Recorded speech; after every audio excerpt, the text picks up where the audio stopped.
Hello Aries, Sun, Moon, Rising, and Venus signs. Kamusta kayo? Sana po nasa mabuti kayong kalagayan.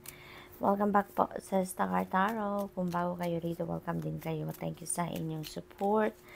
I truly appreciate it. God bless you all. Po na mensahe ni Aries ay transform. Ayan. So rise above any situation and become the best version of you. Ayan. So may napakagandang pagbabago na magaganap sa buhay ninyo sa ngayon, Aries, dahil unang-una magbabago ang inyong sitwasyon. Kung ano man ang mga changes na mangyayari na to, this is going to give you an opportunity para matuto din kayo sa journey na to, no? Maraming pagbabagong magaganap dito, hindi lang sa external world ninyo, kundi sa ano ninyo, sa kalooban ninyo, no?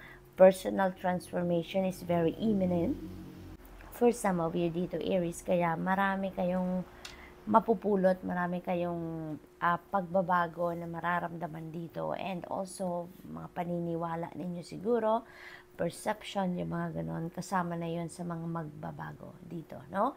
And you are definitely going to rise above your situation sa ngayon, sa pagbangon ninyong muli, no?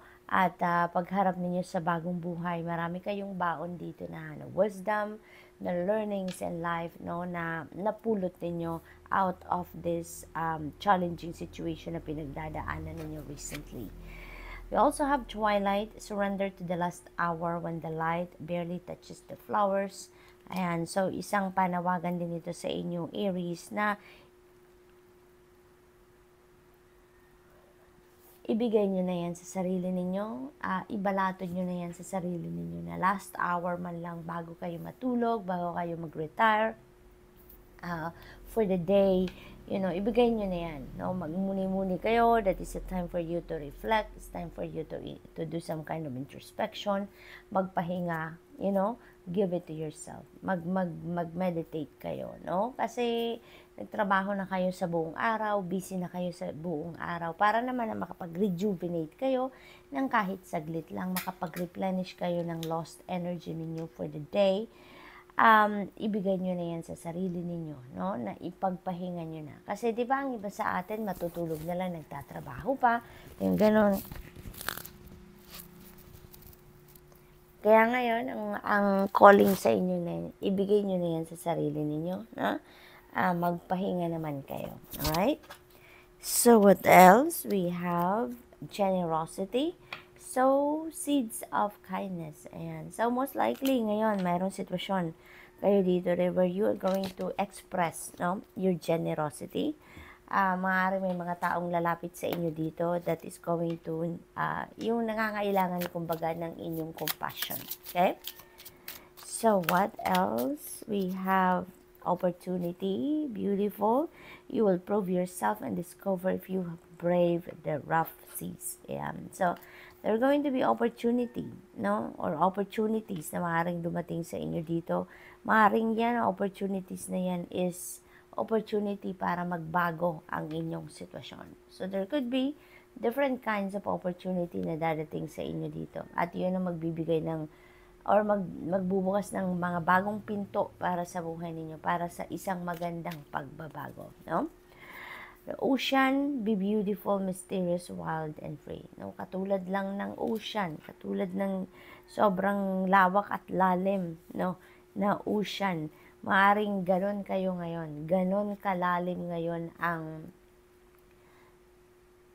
mga mararamdaman ninyo sa buhay, mga katulad ng mga pagbabagong yan, maaaring malalim na pagbabago, malalim na mga understanding ngayon ang mararanasan ninyo, ang may experience ninyo, no? Your true beauty maybe will come out sa ngayon, kasama na yan siguro sa mga pagbabagong magaganap, you know, yung truth ninyo maybe will be coming out at this time also, yung totoo ninyong ganda, your beauty inside and out, maaaring ngayon ninyo yan i-display na, no? Maybe ang mga sitwasyon sa ngayon is going to allow you to express your true beauty, your truth, kumbaga, no? So, good luck to that, Aries. Anchor, yan, keep yourself grounded. keep yourself grounded. Kasama to dito sa twilight energy. Kasi maybe talaga sa sobrang dami ninyong ginagawa, sa sobrang dami ninyong inaasikaso, you know, you're feeling ungrounded na. You're feeling all over the place, di ba?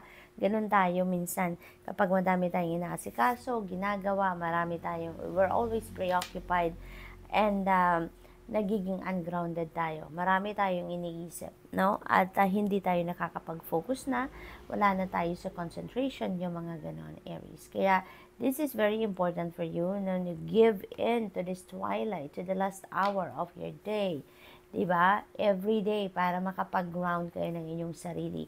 So that you are always busy for the next day's challenges. No? Kapag nakapagpahinga kayo, solitude kayo, man lang nakapagmuni-muni kayo. Kailangan din ninyo yan para lagi kayong nakakapag-declutter ng sarili ninyo, ng isip ninyo, ng energy field ninyo, ng damdamin ninyo. So that when the next day comes, talagang lagi kayong replenished, lagi kayong nakakapagpahinga, lagi kayong feeling renewed kapag nakapag-ground kayo ng inyong sarili. So, good luck, and that's all I have for you for today. Thank you for watching. Love and light. Namaste.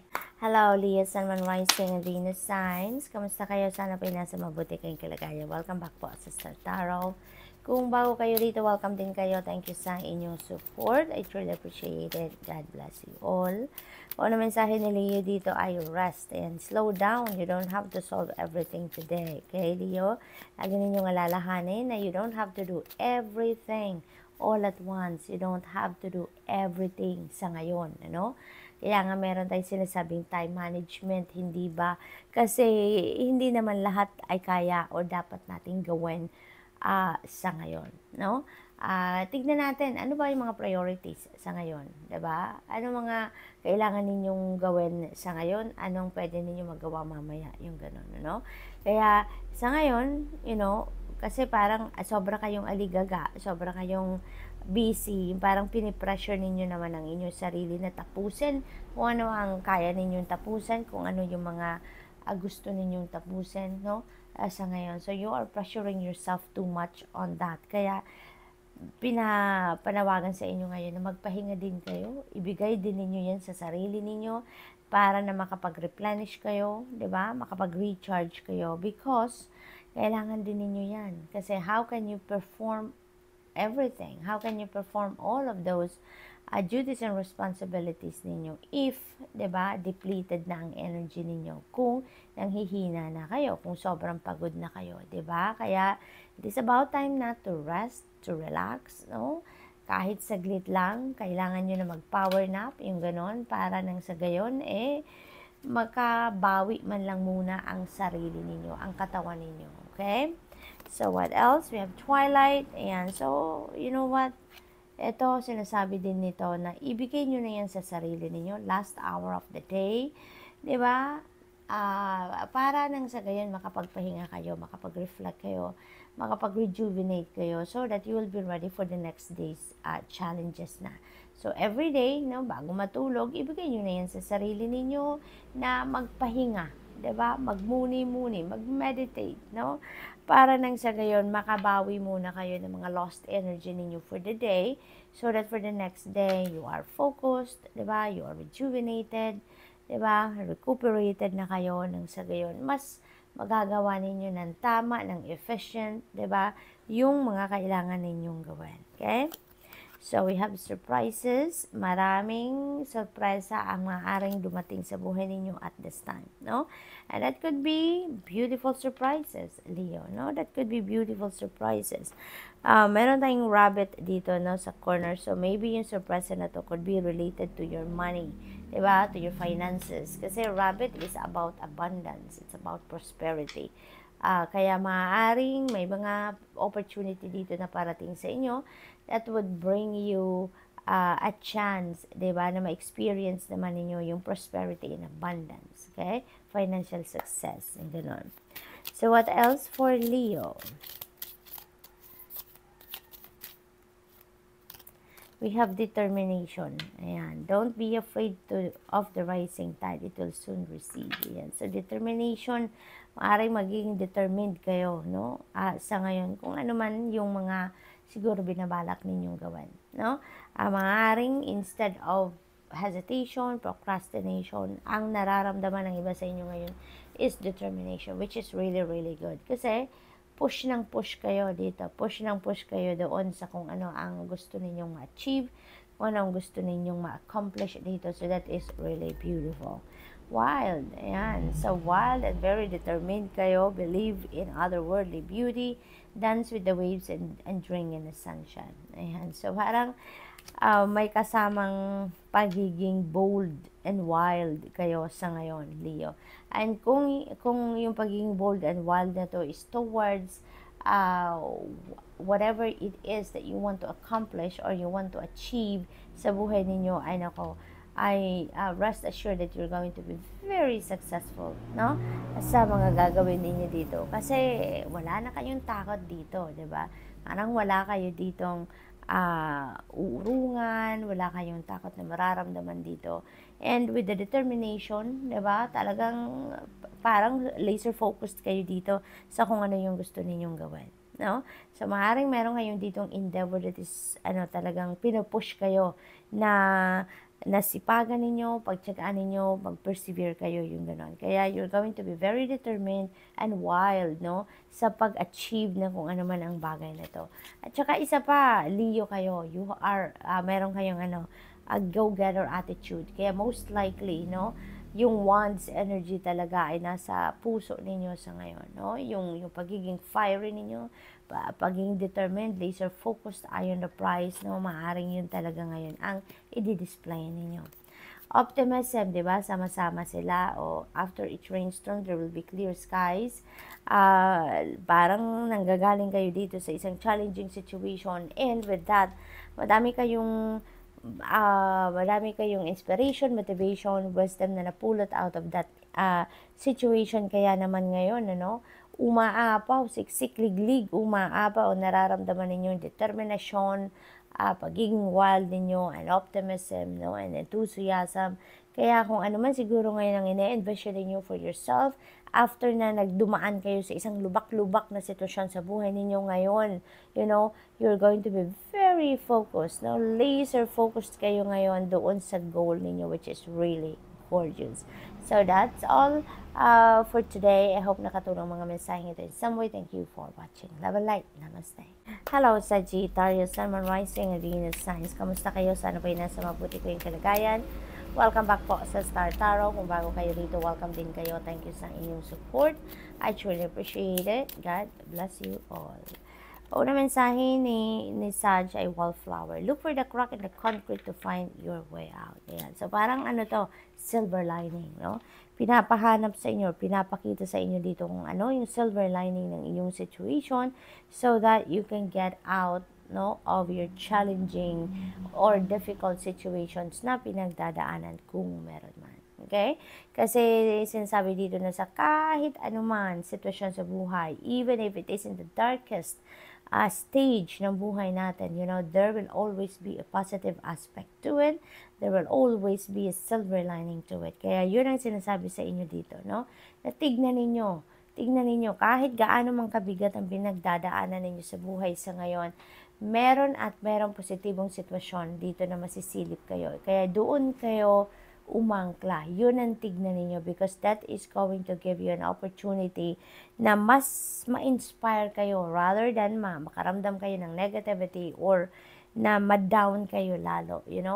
Yung silver lining na yan, dyan kayo tumingin, yan ang inyong hanapin because yan ang magbibigay sa inyo ng inspirasyon or motivation para mas pag-isipan ninyo kung paano kayo makakalabas sa inyong difficult situation, no? You will be inspired na mag-isip kung ano yung solusyon na maaari ninyong gawin, no? Para makalabas na kayo sa inyong difficult situation. Wildflower, ayan, live in an uncontrolled life, free to grow anywhere and bound by nothing. Ayan, so most likely, ang sitwasyon ng iba sa inyo dito, maybe you are restricted, no? Maybe meron restrictive energy around you dito, Sagittarius. Kaya, maaring yan din ang challenge ninyo sa buhay sa ngayon. On how you're going to be free, on how you're going to liberate from this restrictive energy sa buhay ninyo. So, tignan tignan ninyo ano yung silver lining, no, ng inyong sitwasyon at gamitin ninyo yon para makalabas kayo sa sitwasyon na ito na kinabibilangan ninyo. How are you going to do this, no, na makalabas kayo sa restrictions ng kung sino man? Paano kayo mag-reclaim ng iyong freedom? Paano ninyo marireclaim yung inyong kalayaan, yung independence ninyo, no? To be yourself, no? How can you be free, di ba? Out of this pagdidikta sa inyo ng ibang tao. Isipin ninyo kung paano ninyo yan magagawa. You know pretty much on how you're going to do that dahil kayo yung nakakakita ng inyong sitwasyon sa ngayon. Kilala ninyo yung mga taong nasa paligid ninyo. So, pag-isipan ninyong mabuti. Okay, Sag? So, what else? We have serenity. Ayan. Value quiet days with only the rustling leaves breaking the silence. Maybe this is what you are seeking sa ngayon. Maybe this is what you want to experience. Serenity and tranquility. No, Sag? Maaaring ang iba sa inyo sa ngayon ay talaga namang bothered, no? Maaaring bothered, may inaalala, nag-worry, hindi ninyo, wala kayong peace of mind, maaaring ganun ang ganap dito. Kaya, you are seeking for serenity, no? May bibigay ninyo yan sa sarili ninyo, no? Kapag napag-isipan nyo na ngayon kung ano ang gagawin ninyo para maging malaya kayo, di ba? Paano kayo magiging kayo? How are you going to express yourself, di ba?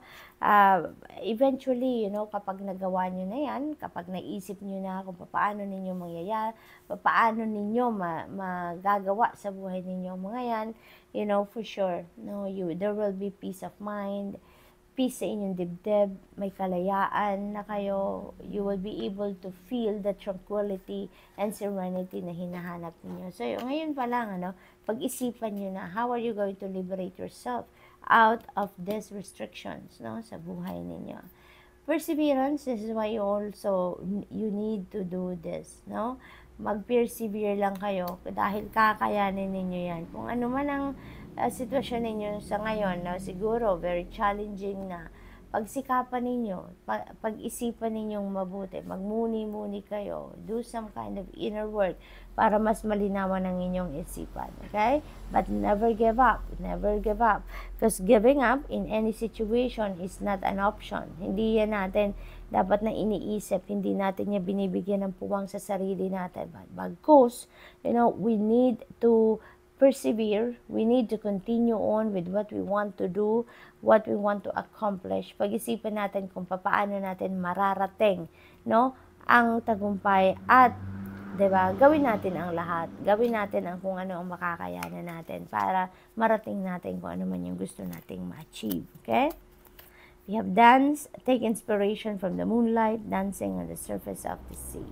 Ayan. So, get moving, Sagittarius, get moving. Kasi kahit marami tayong plano, marami tayong ini-envision para sa sarili natin, if we are not going to take action, wala din yun. Wala din mangyayari. Hindi rin natin magagawa yun. Hindi ba? Kaya, we need to take action. Okay? So, what else? We have reflect and peer into the endless ocean and see what peers back. We need to go deep within. Mag-reflect tayo dahil maaaring ito yung hinihingi ng inyong sitwasyon sa ngayon, Sagittarius. Mag-reflect, magmuni-muni so that you can figure out what are the things that you really need to do. Kasi maaaring sobrang preoccupied talaga kayo. Marami kayong iniisip, marami kayong ginagawa. And when our mind is busy, yung katawan natin busy din, most likely, kung ano man ang mga gabay ng Divine Universe para sa atin, hindi natin ma-access yan. Hindi natin makikita, hindi natin maririnig yan. Kaya, kailangan ninyo na magmuni-muni. Kailangan ninyo na mag-reflection mode. Kailangan ninyo na go deep within, so that you can tap into your higher consciousness, you can tap into your soul, diba? At may isip ninyo, maririnig na ninyo kung ano yung tama ninyong gawin, kung ano yung divine guidance sa inyo ng universe. So, good luck, Sag, and that's all I have for you for today. Thank you for watching. Love and light. Namaste.